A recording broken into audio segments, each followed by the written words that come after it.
My name is Dealer Shook and I am the information collector.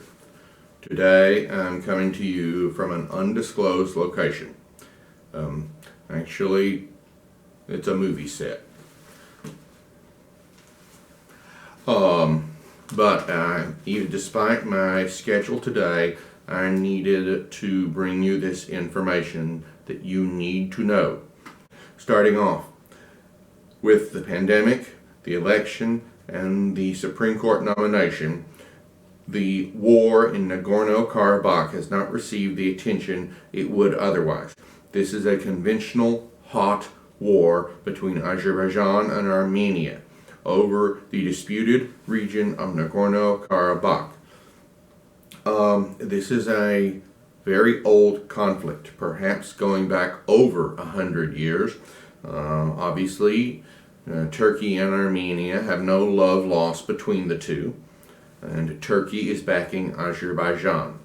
Russia is backing Armenia, which brings a whole nother aspect to the conflict, since I believe that Vladimir Putin has cast himself in the role of a czar, including protecting Christians in the Middle East and holy sites there.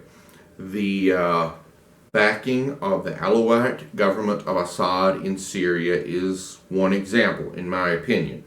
So this is very much Christian Armenia versus Muslim, East versus West, Russia versus the U.S.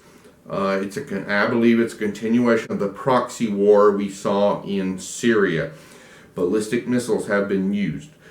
Russia is sending aid to Armenia, and Kurdish PKK fighters are flowing into Syria to fight the Turkish-backed forces.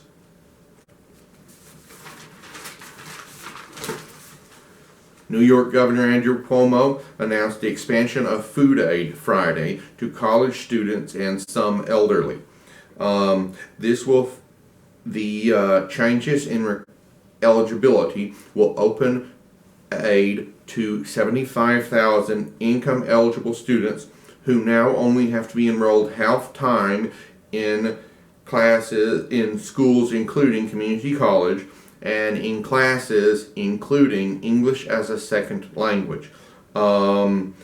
They have also reduced the length of the application for supplemental nutritional assistance programs from 9 pages to 1. Governor Cuomo also announced the addition of 75 rail cars to an artificial reef off of Long Island. The state has 12 of these artificial reefs at about 60 feet. The reefs include several ships that have been sunk there, 404 old automobiles, several old army tanks, rubble, and 10 Good Humor ice cream trucks. This year, the governor committed to expanding 7 of the 12 existing reefs and creating 4 more, along with offshore wind plants and a ban on offshore drilling. In Virginia, Governor Northam announced the Mid-Atlantic Wind Training Alliance to be based at New College Institute in Martinsville, Virginia. This will begin early next year and will teach skills that will be usable in industries other than wind power. New York City Mayor de Blasio announced that patrons of New York restaurants may dine in the street this winter. This will be occurring in the self-proclaimed world's capital for healthy outdoor living, New York City. This is part of the Open Restaurants program involving 10,500 restaurants. They can choose between electric radiant heat, natural gas radiant heat, or propane heaters. The press release compared this to the creation of Central Park. In Dallas, Texas, there are proposed rule changes to dockless vehicles. These are the ride-sharing scooters. The ones with no fixed return station that can be left to litter the sidewalk. They are limiting the number to 8 per vendor and may include parking corrals as part of this reform. They also be working with vendors for user education, age verification, and enhanced unit identification. Last Thursday and Friday, the Dallas Police Department held tactical operational scenarios, looking at the possibilities of 3 scenarios occurring in Dallas.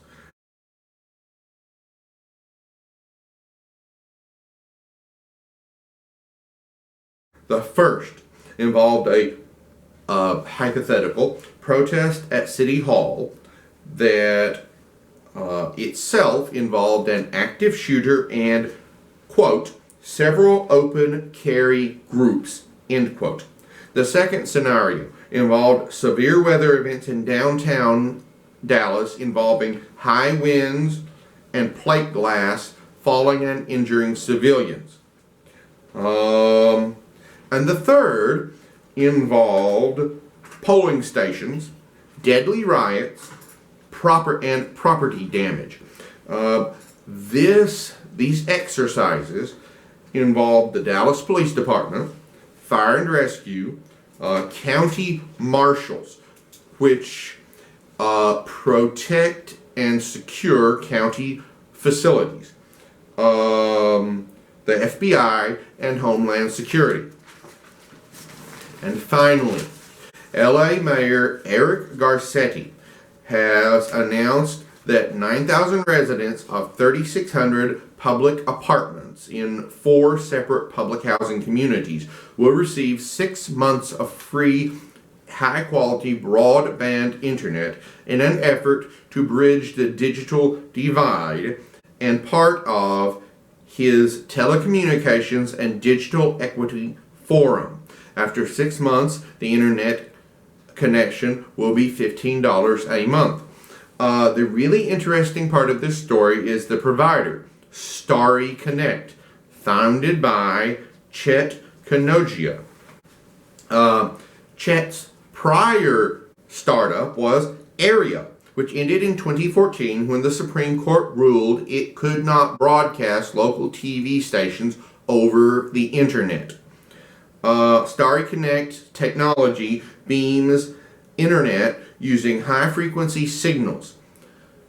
This reminds me a little of the microwave internet technology that had a limited range and had to be line of sight. However, this seems to be the perfect location for Starry Connect. In addition to the city of LA giving Chet a leg up, Microsoft will be paying for the installment and deployment of Starry Connect's technology through the Microsoft Airband project, which has the stated intention of combating racial injustice and inequity. My name is D. Linear Shook, and I am the information collector. God willing, next week I'll bring you more private intelligence you need to know. Preferably from somewhere that I can show you more of the scenery.